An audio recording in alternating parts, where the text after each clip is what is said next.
On est le 15 Tammuz dans le cycle annuel et on reprend le jeûne de la foi.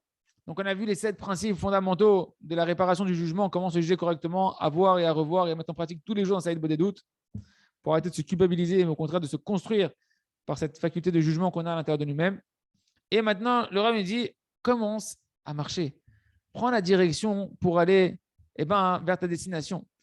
On va voir une petite histoire. Voilà qu'il y avait quelques amis qui partaient en promenade. Et durant leur chemin, ils ont vu quelqu'un qui se tenait sur le côté de la route. Et après plusieurs jours, ils sont revenus de leur tioul, de leur voyage. Et ils voient que ce même monsieur se retrouve encore au même endroit. Il lui pose la question, mais dis-moi, qu'est-ce que tu fais là? Il lui dit, je veux arriver à Yerushalayim. Ils ont dit, mais dis-moi, ça fait combien de temps que tu es là? Tu es parti, tu es revenu entre-temps ou tu es toujours là depuis qu'on t'a vu? Il dit, oh, ça fait déjà une semaine, je suis là. Alors, ils ont dit, attends, mais tu sais qu'avec une semaine que tu tiens là en place, tu espères, mais tu n'as toujours pas bougé. Tu n'es toujours pas arrivé à Yerushalayim. Si tu avais juste un petit peu commencé à marcher depuis une semaine, même si tu avais rampé à 4 pattes, tu serais déjà arrivé à Yerushalayim. Alors, qu'est-ce que tu attends? C'est quoi le sens parabolique de cette histoire? C'est qu'un homme, il veut se réparer lui-même. Il veut arriver à Yerushalayim. Il va arriver au Beth Amikdash. Il va arriver dans le Kodesh HaKodashim. Il veut revenir à Bitchouva. Il veut se repentir. Faire naître la beauté de sa Neshama. Être un bon juif. Une bonne juive. Fils d'Hachem. Et c'est vrai, il veut changer. Au fond de lui, on veut tous changer. On veut tous être quelqu'un de bien. Mais on pense que ça va se passer tout seul. Comme par magie. J'attends que c'était la grande phrase. Je me rappelle de Rav Ben Chetrich et Yahri, qui est une bonne vie en bonne santé. Longue vie en bonne santé. Il disait, j'attends le déclic. J'attends le déclic. J'attends le déclic. Ah, t'attends le déclic. C'est toi qui dois décliquer. Tu ne peux pas attendre le déclic. Il n'y a pas de magie ici. D'accord? Ça ressemble à celui qui reste à côté de la route et qui attend qu'on l'emmène à Yerushalayim sans faire aucun pas pour aller vers la destination. Il y a un proverbe qui est connu, que même un chemin de 1000 km, il commence par un pas. Par un premier pas, il faut commencer. Commence. Fais un pas vers ton kilomètre, tes 1000 km que tu dois marcher. Même si le chemin il est très long, toi, tu dois au moins quand même commencer à entreprendre le voyage pour arriver à ta destination. Et c'est quoi le premier pas, les amis, de ce long voyage de la tchouva pour pouvoir se réparer? Eh bien, c'est comme on a expliqué, de se fixer de manière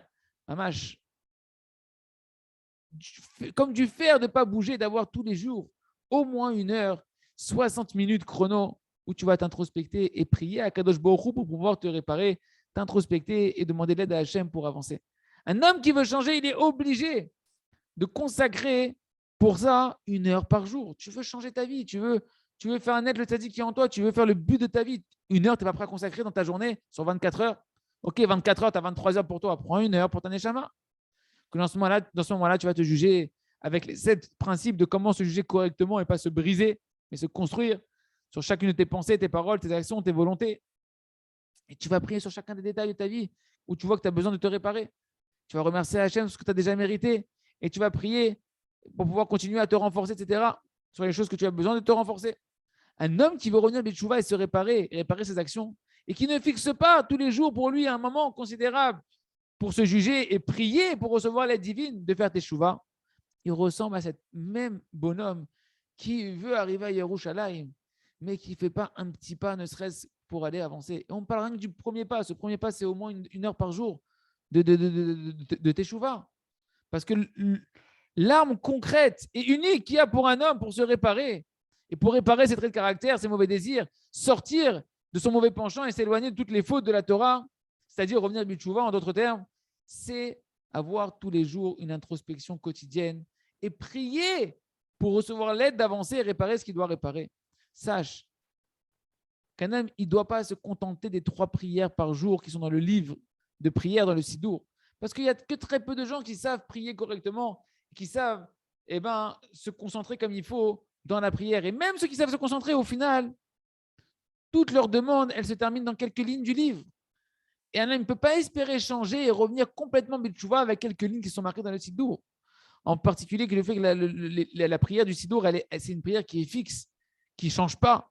D'accord? Toi, tes besoins, ils sont évolutifs. Un homme, durant toute sa vie, il n'a pas les mêmes demandes tous les jours. Quelqu'un, à un moment donné, il doit prier pour trouver son zivoug. L'autre, il a son zivoug, mais il doit prier pour avoir Shlom Bayit. L'autre, il a un trait de caractère en particulier à réparer, etc. À plus forte raison, quand une personne elle a des épreuves qui le traversent dans sa vie, où il doit prier mamage sur chacune de ses épreuves pour tenir bon là-bas correctement dans sa émouna. Toutes ces choses-là et encore beaucoup d'autres détails ne trouvent pas leur expression de manière claire dans la prière quotidienne qu'on fait 3 fois par jour, qu'un homme doit faire dans le Sidour. C'est pourquoi que les tzadikim, durant toutes les générations, ils ont, en plus des 3 prières quotidiennes, rajouté beaucoup de prières personnelles. Bien qu'ils priaient toutes les prières Bekavana avec concentration, les prières dans le Sidour et les prières avec concentration. Et nous, on doit donc apprendre à plus forte raison. Si déjà les tzadikim, qu'eux, ils ont fait tellement de prières et qu'ils savaient prier Bekavana, les 3 prières par jour, comme il fallait avec une concentration, ils ont rajouté aussi beaucoup de prières personnelles pour réparer leur âme. Moi, que je suis très loin d'être un tzaddik comme eux, combien à plus forte raison que je dois rajouter plein de tfilotes personnelles pour pouvoir être comme Hachem il veut que je sois. Et c'est sûr que je ne dois pas me contenter des quelques lignes qui sont marquées dans le livre. Que celle-là, Bekoshi, j'arrive à les dire déjà avec concentration. Et comme nous dit Rabbi Israël Miradin, Zecher Tzadi, Kadosh Livracha, le Chafetz Chaim, c'est marqué de l'écouter à Marim. Il nous dit voilà les mots du Chafetz Chaim. Car si on avait prié et déversé nos conversations devant le Créateur, Akadosh Baruch Hu, c'est sûr que nos prières ne seraient pas revenues vides. Et là, si tu n'as pas compris, il te dit le Chafetz Chaim, écoute bien la suite. Et un homme ne doit pas se contenter de la Hamida qui fait 3 fois par jour. Il doit plusieurs fois par jour déverser des prières et des demandes entre lui-même et Akadosh Baruch Hu quand il est seul dans sa maison du plus profond de son cœur. Les paroles du Chafetz Chaim, vous voyez que ce n'est pas Rabbi Nachman de Breslev seulement, ce n'est pas les Chassidim. Le Chafetz Chaim n'était pas connu pour être un Chassid Breslev. Et il te dit, si jamais tu avais beaucoup plus prié, toutes tes demandes auraient été exaucées. Mais le problème, c'est que tu es content de venir à la Hamida. Bekoshi, tu comprends ce que tu dis dans la Hamida. Bekoshi, tu comprends ce que tu dis dans le Sidour. Et il dit, et même si tu comprends, ça ne suffit pas. Plusieurs fois par jour, prie avec tes mots à Kadosh Baruch Hu sur tes besoins de ton cœur. Et tu verras qu'à force de prier, tu combleras tous tes manques. C'est les paroles du Chafetz Chaim. Il résonne qu'on se renforce dans ça et qu'on fixe tous les jours cette heure d'Itbod des doutes. Et savoir que c'est le premier pas pour arriver à Yerushalayim, pour faire Teshuvah, d'avoir une heure d'Itbod des doutes. On continue avec le jeûne des louanges. Rappelez-vous qu'on parlait de la royauté de Kadosh Baruch Hu. On avait vu la Torah de Rabbi Nachman de Breslev, il me semble, la 177, de l'écouter Moran, sur le Kaddish. Il nous dit Rabbi Nachman là-bas, celui qui ne fait pas régner sur lui à Kadosh Baruch Hu. C'est quoi ne pas faire régner sur soi à Kadosh Baruch Hu? Lorsqu'un homme, il veut quelque chose qui est différent de ce qu'Hachem il veut pour lui. À cause de ça, tu es en train de donner la royauté à autre chose qu'à Kadosh Baruch Hu. Aux goïm, aux nations. Tu donnes la force à des nations étrangères sur le Ham Israël, de régner dans le monde. Kaviachol, on peut dire ainsi. Lorsque quoi? Que toi, tu veux autre chose que ce qu'Hachem il veut pour toi. Alors les autres, parce qu'on a dit que la royauté, c'est la volonté. Tu veux faire régner Hachem, fais sa volonté. Soumets-toi à sa volonté. C'est ça sa royauté Hachem. Tu ne te soumets pas à sa volonté, donc tu ne fais pas régner, tu fais régner autre chose. À ce moment-là, les autres, ils peuvent régner sur le monde. Et Kaviachol, Kadosh Baruch Hu, ce n'est pas lui qui gère son monde. Kaviachol. Il est masqué, Hachem, sa providence est masquée par les puissances des nations qui font ce qu'ils veulent et qui massacrent le monde.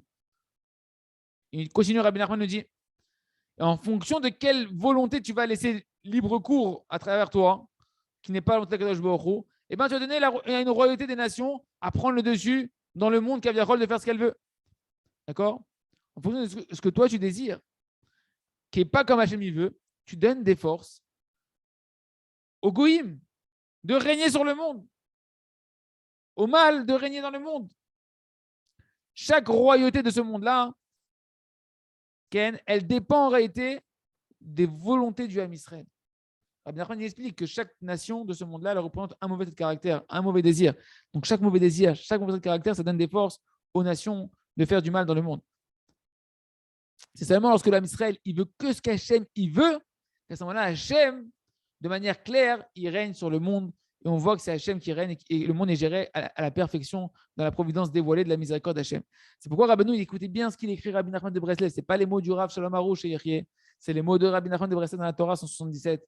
Il nous dit quelque chose qu'on ne peut pas comprendre autrement. C'est clair et net. Il nous dit, car un homme, je cite Rabbi Nachman de Breslev, car un homme doit annuler sa volonté complètement devant la volonté d'Hachem Yitbarach. C'est-à-dire quoi? D'avoir aucune volonté étrangère à la volonté d'Hachem et accepter comme Hachem il veut que ça se passe, tu dois l'accepter. Écoutez bien ce qu'il dit Rabbi Nachman, ça veut dire quoi? Exemple, que tu aies de l'argent, que tu aies des enfants, ou chazé shalom, que tu n'aies pas d'argent ou que tu n'aies pas d'enfants, chazé shalom, tu dois accepter comme Hachem il veut que ça se passe pour toi exactement. Ça s'appelle faire régner Akadosh Baruch Hu, de ne vouloir rien d'autre que ce qu'Hachem il veut pour moi à l'instant T. Fin de citation. Rabbeinu, il nous donne comme exemple ici des choses les plus difficiles qu'un homme il doit renoncer dans sa vie. Personnellement, c'est quoi? C'est l'argent, les enfants, Zivoug, ça va avec, Kol Sheken, le Zivoug. Et un homme de là, il doit apprendre. Si Rabbi Nachman donnait deux exemples dans le monde matériel très très fort comme ça, qu'un homme en général, il ne peut pas renoncer à ça. Alors tu dois prendre à plus forte raison pour toutes tes volontés étrangères qui ne sont pas comme tu voudrais, que là-bas aussi, tu dois te soumettre à la volonté de Kadosh Baruch Hu. Tu dois avoir aucune autre volonté que ce qu'Hachem veut. Concrètement, qu'est-ce que ça veut dire? C'est ça qu'on apprend à remercier sur le mal comme sur le bien. C'est accepter la royauté d'Hachem, que pour l'instant, Hachem il veut comme ça pour toi. Et moi, ce qu'Hachem il veut, je veux. Un homme, il doit remercier, pas parce que c'est un truc et astuce de dire merci, je vais être délivré. Il doit remercier de tout son cœur sur le fait qu'il n'a pas d'argent en ce moment, sur le fait qu'il n'a pas d'enfant en ce moment, sur le fait qu'il n'a pas de chidour en ce moment, de femme avec qui se marier en ce moment. Et bémet, remercier. Pas de manière extérieure comme une combine. Tu n'as pas d'argent? Dis merci beaucoup à Kadosh Baruch Hu que je n'ai pas d'argent. Bémet, merci Hachem. Je n'ai pas de zivoug. Je n'ai pas trouvé ma femme. Toda Rabba de Hachem que pour l'instant, je n'ai pas de zivoug. Quoi? Tu dois remercier Hachem de tout ton cœur. Je te remercie Hachem de tout mon cœur. Bémet, merci Ribono Shalom. Pourquoi? Parce que j'ai une foi totale que si je n'ai pas de zivoug pour l'instant, je n'ai pas trouvé mon mari ou ma femme, que je n'ai pas d'argent pour l'instant, que je n'ai pas guéri pour l'instant, c'est ce qu'il y a de mieux pour l'instant. Pour moi, c'est ta volonté, c'est ta royauté Hachem et je me soumets à ta royauté. Je veux que ce que toi tu veux pour moi parce que je sais que tu veux ce qu'il y a de meilleur pour moi, Ribono Shalom. Ça s'appelle faire régner Hachem sur toi. Et c'est ça le sens simple de ce que Rabbi Nachman de Breslev a enseigné dans cette Torah-là. Chacun il doit comprendre clairement que si Hachem ne veut pas que tu aies d'argent, Ken, si Kadosh Baruch Hu, il ne veut pas pour l'instant que tu as de l'argent, alors, Ken, et que toi tu dis, moi non, je m'en fous ce que Hachem veut, moi je veux de l'argent. À ce moment-là, tu fais régner sur terre autre chose qu'Hachem. Sur toi, tu fais régner autre chose qu'Hachem, parce que faire régner Hachem, c'est se soumettre à sa volonté. Tu donnes des forces à une autre royauté, comme il a dit Rabbeinu. C'est pourquoi on doit dire à Kadosh Baruch Hu, si tu veux que j'ai de l'argent, Ribono Shalom, à partir d'aujourd'hui et demain, alors moi aussi, je veux avoir plus d'argent. Si tu ne veux pas que j'en ai pour l'instant, alors moi aussi, je ne veux pas. Et comme ça, pour chacun des sujets. Bien sûr qu'on a dit qu'on peut, après, une fois qu'on a remercié et accepté sur le passé, alors construire le futur. Après avoir remercié et accepté sur le passé la situation qui était comme ça, Hachem veut que ça soit jusqu'à présent, sur le futur, je peux, après, par la tchouva et la tfila, construire des réceptacles pour donner une nouvelle volonté d'Akadosh Baruch Hu de venir sur moi, qui va être une nouvelle réalité, sortir de l'absence de zivou, sortir du problème de Parnassa, etc. Mais ça, c'est sur le futur. C'est pour ça qu'on dit à Hachem, dans le futur, si jamais tu veux et que je suis méritant et que tu vois que c'est bien pour moi, alors que ça vienne. Mais jusqu'à présent, que je n'ai pas, moi aussi, je ne veux pas. Si tu as vu que je ne voulais pas jusqu'à présent, je te remercie à Kadosh Baruch Hu, jusqu'à présent, c'est ce qu'il y avait de mieux pour moi. Et comme ça, pour chacun des sujets, c'est encore un éclairage, une profondeur. Hachem, sur cette dimension du remerciement extraordinaire, que chacun se renforce de remercier Hachem sur le mal comme sur le bien, et de savoir que c'est comme ça qu'on fait régner Hachem, et que c'est ça qui amène les vraies délivrances, parce que quand on dévoile la royauté d'Hachem, Hachem, c'est un Père miséricordieux qui veut tout nous donner. On continue avec le livre à travers champs et forêts pour faire, nous, nos femmes, nos enfants, nos descendants et tout l'homme Israël, notre ordre disponible tous les jours. Rappelez-vous qu'on est sur cette fameuse question. Pour ceux qui ont raté le cours précédent, on a commencé à répondre vraiment aux questions avec Korach et la potion de vie ou le poison mortel qu'il y a dans la Torah. Et donc, on va voir la lumière de la Torah, comment on fait naître cette lumière de la Torah qui ramène dans le bien. De là, maintenant, on comprend pourquoi il y a des gens qui étudient la Torah. J'ai entendu récemment encore des choses terribles qui sont passées dans des écoles. On dit comment des gens religieux ils peuvent faire des choses aussi affreuses, etc. Eh bien, on comprend maintenant comment en réalité les gens ils peuvent étudier la Torah, la Gemara, et pas revenir bitchouva, et pas se raffiner dans leur trait de caractère et dans leur personnalité. Parce que pour arriver à la compréhension de la Gemara, on ne peut y arriver véritablement à la vraie lumière de la Gemara que par la teshuva quotidienne, par le repentir tout quotidien. D'où on apprend ça? On apprend ça de la Torah numéro 15 du Likutei Moharan. Là-bas, Rabbi Nachman de Breslev, il explique tout l'enchevêtrement, comment on mérite la lumière cachée qui est cachée dans la Torah. Et qu'on peut y arriver que par la doute, c'est-à-dire quoi? Par l'heure d'isolement quotidienne où on va s'introspecter et se juger. Il écrit là-bas qu'au début, un homme doit commencer par se juger lui-même sur tout ce qui se passe dans sa journée. Et grâce à ça, il va gagner quoi? La crainte du ciel. Le fait que tu te juges, que tu sais qu'Hachem il te regarde, qu'Hachem il te récompense, qu'il te punit, tu vas te juger, tu gagnes la crainte du ciel.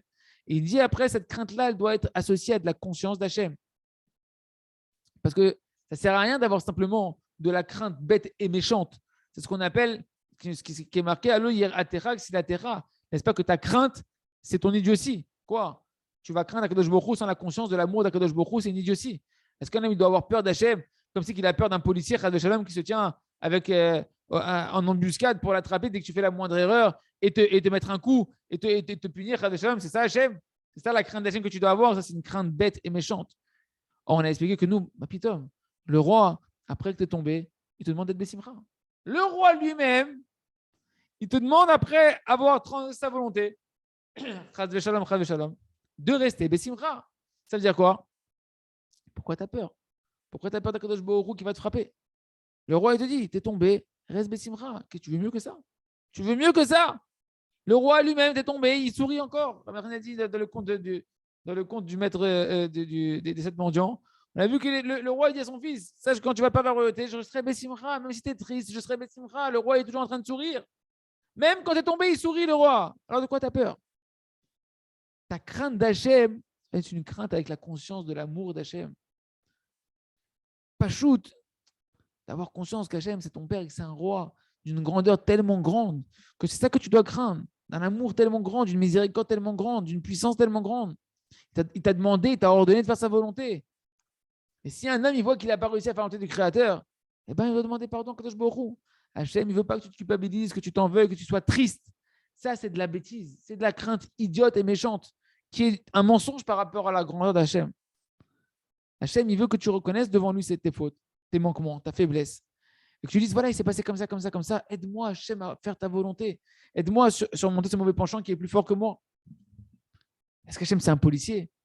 C'est un père miséricordieux. C'est un père qui aime son fils, qui a toujours un regard bienveillant sur son fils. Et c'est sûr qu'attention, il n'est pas mévater, Hachem. Il ne renonce pas à l'éducation de son fils. Il ne laisse pas faire n'importe quoi, Hachem. Mais si un homme, tous les jours, il fait teshuva, alors Hachem, il lui pardonne. Et si un homme, il apprend toujours à s'introspecter, à scruter ses actions, à palper ses bonnes actions, est-ce qu'il peut les améliorer, etc., alors il a une promesse du roi, comme on l'a vu plusieurs fois dans ce qu'on a étudié dans l'écouté Moran, que quand tu te juges en bas, personne ne peut te juger en haut. Quand il y a un jugement en bas, il n'y a pas de jugement en haut. Qu'est-ce que tu veux de mieux? Le roi, il sourit quand tu tombes. Le roi, il dit quand tu juges, il n'y a personne qui peut te juger. Est-ce qu'il y a une plus grande miséricorde que ça qui existe? De ça, tu dois avoir peur de comment je peux manquer de respect à un père qui est tellement miséricordieux, qui m'aime tellement. Mais chas de shalom, ce n'est pas pour autant que je vais tomber dans la tristesse, dans la mélancolie, dans la culpabilité. Par le fait qu'une personne va se juger correctement tous les jours dans son heure des doutes, il va mériter, après, une dit Rabbi Nachman, d'avoir une crainte avec de la conscience d'Hachem. D'avoir conscience de la miséricorde du Créateur, qui te donne la possibilité dans sa miséricorde de te juger tout seul. Comme on a expliqué en long et en large dans les cours précédents. Et quand tu arrives à cette crainte avec la conscience de la miséricorde d'Hachem, à ce moment-là, qu'est-ce que tu arrives? Il dit Rabbi Nachman, tu commences à pouvoir percer la lumière de la Torah dévoilée. C'est quoi la Torah dévoilée? C'est la Gemara. C'est le sens simple de la Gemara. Comme c'est marqué, Ani chorma shachanti orma. Je suis la sagesse, la Gemara, la Torah, et je suis resté dans l'idiotie, dans la ruse. De quoi on parle ici? Donc, quand tu vas avoir, de la crainte avec de la conscience, avec la conscience d'Hachem, tu fais naître la chorma, tu fais sortir la chorma. Et il faut bien comprendre ici de quoi on parle ici, de quelle Torah tu fais naître avec cette idée des doutes qui t'amène la crainte, c'est une crainte avec la conscience d'Hachem. Tu mérites la Torah, Ken, tout simplement la Torah dévoiler le sens simple de la Torah. C'est-à-dire la Gemara, comprendre ce qu'elle veut dire la Gemara, la lumière qu'il y a dans la Gemara. Tu peux étudier la Gemara et rien comprendre, même si tu as des raisonnements qui paraissent justes, tu n'as pas compris la vraie lumière de la Gemara. Tu n'as pas compris le vrai Ratzon Hashem dans la Torah.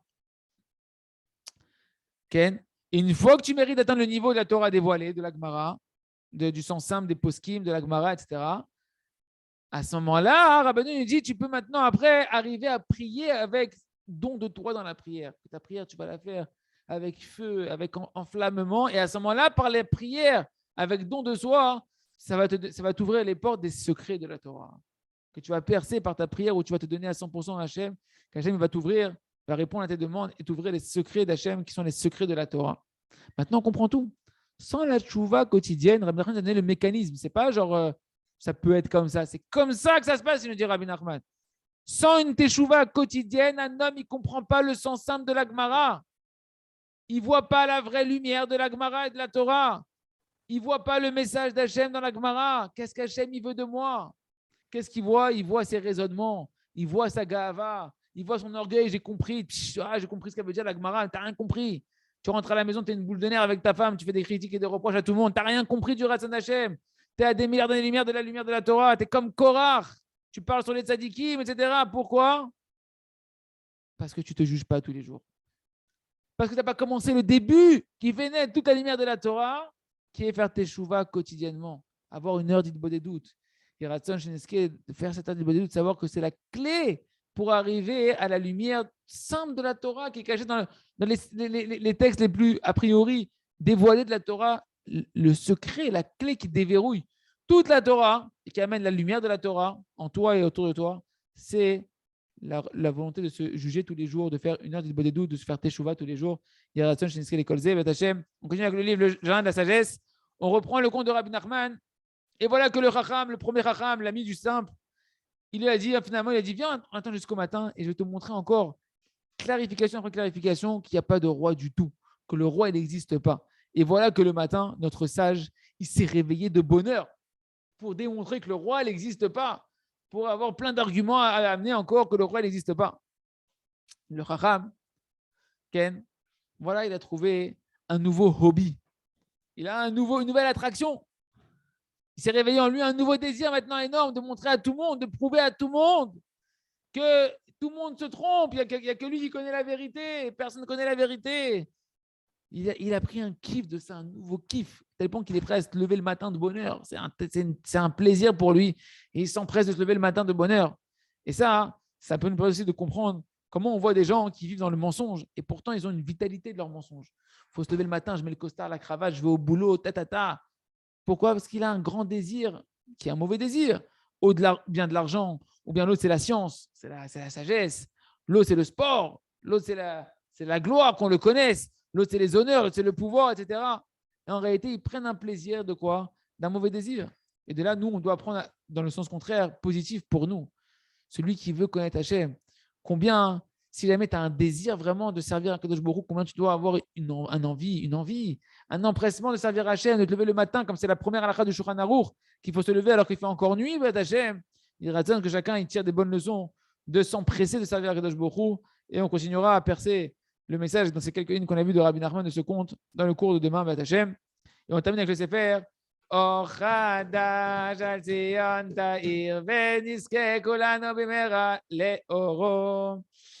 Donc, les amis, on est toujours dans l'approfondissement de la Hamida.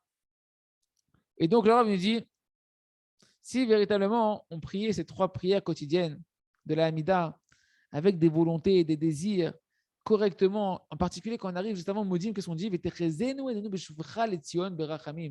Fais voir à nos yeux ton retour à Hachem, à Tzion, à Yerushalayim, dans la miséricorde. C'est-à-dire quand dans la miséricorde, qu'Hachem y revienne, qui reconstruit le Beth Amikdash avec le Mashiach, sans attentat, sans corona, sans guerre, sans maladie, sans souffrance, etc. Si on se concentrait 3 fois par jour là-bas, vraiment, qu'on passait un peu de temps à désirer vraiment ça, à penser ce qu'on dit, est-ce qu'il y aurait une probabilité que le Mashiach ne soit pas déjà venu depuis 100 ans déjà, depuis des centaines d'années? En réalité, malheureusement, le Mashiach, il est là et il attend. Comme c'est marqué dans la Gemara, dans Masechet Sanhedrin, page 98, il est constamment en train de changer ses pansements. Parmi les lépreux, il souffle, le Mashiach, il prend des souffrances sur lui, le temps qu'on soit digne qu'il se dévoile. Et la Géoula n'est toujours pas venue. On dit, we want Mashiach, no. Vas-y, demande dans la Hamida, demande à la Hamida là-bas, insiste. Au lieu de faire la Hamida en TGV, quand tu arrives avec tes chesena, répète, Hachem. Fais-nous voir le retour de ta Shrina dans la miséricorde, sans souffrance, que tu dévoiles le Mashiach, etc. Ken, tu dois donne l'expression à tes désirs dans la prière. Cherche ça dans la prière, comme c'est marqué dans Oshéa Gimel. Et c'est marqué là-bas, et ils désireront Hachem, leur Dieu, et David, leur roi. Il y a une nécessité de désirer le roi David, le Mashiach. Tout le monde désire, Nahon, tout le monde veut le Mashiach. Et qu'est-ce qu'on a expliqué? il faut désirer au moment de la prière. Il faut exprimer tes désirs dans tes prières. Parce que quand tu canalises tes désirs, tes volontés dans la prière va construire des réceptacles pour qu'Hachem puisse venir remplir tes désirs et matérialiser tes désirs à travers les mots de la prière qui sont des réceptacles pour Hachem, de pouvoir donner à Hachem une expression à ta volonté. Tu veux? Alors prie. On a déjà expliqué en long et en large.